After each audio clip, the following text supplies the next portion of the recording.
This is Fred Allendale, creator of Subscriber Kiosk. This tutorial we're going to cover the configuration note card in the remote kiosk. You should probably watch the tutorial on the master kiosk configuration note card first, because there's a lot of similarities and this one is pretty similar. The first parameter is associate master. Normally when you're doing association of the remote, it will go to the first master it detects within 10 meters. However, that can be confusing if you happen to have two masters within 10 meters. It's kind of random which one it picks. So if you want to specify a particular master name, you put the name of the master in here, and it will only associate with that one master. So this is sort of optional. Again, hover text on or off, same as the master config. Auto update check, same as the in the master config card. The next parameters are the user dialogues associated with the pop-up menus. So when someone pops up, comes and touches the kiosk, this dialog is what displays, so you can kind of customize this to whatever you want. We have a suggested dialog here, but you can do a custom dialog as well. And then if you have a longer line, you can actually specify the parameter twice, and you can embed /ns to start on new lines to make it read a little more clearly. In the next set of parameters, this is the textures that work with the online and offline. If you want to specify a specific texture for online and offline, for the remote kiosk, you can put the UUIDs of those textures in place here.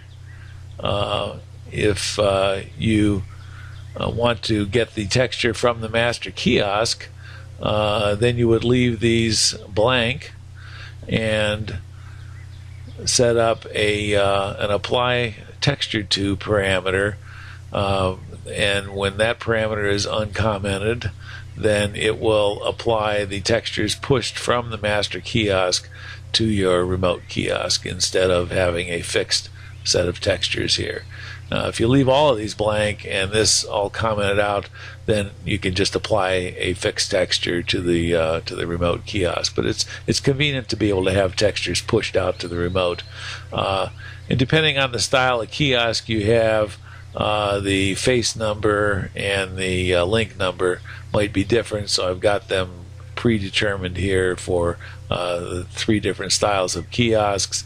But if you've done your own remote kiosk, there may be different faces or different link numbers.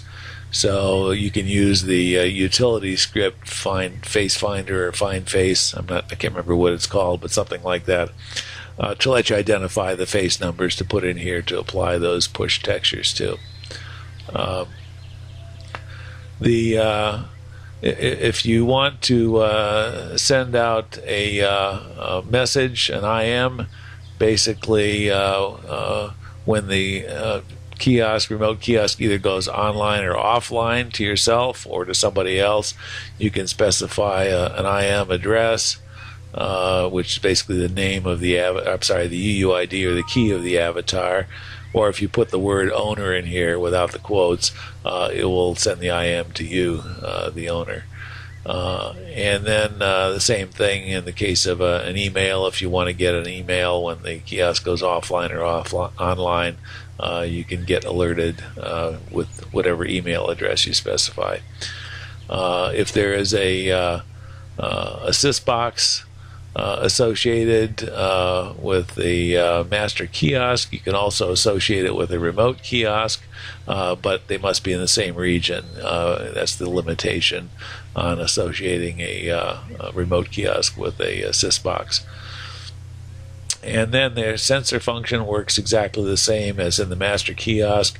You enable it by specifying the correct rate, range, dialog, and email parameters, and then the remote kiosk will sense avatars within its range and offer them the option to subscribe. And the same hint applies, although it's not as necessary because there's not as many parameters, as you can remove all of the comment lines and blank lines to speed up the loading. That should cover the configuration options for the remote kiosks. And thanks again for purchasing Subscriber Kiosk.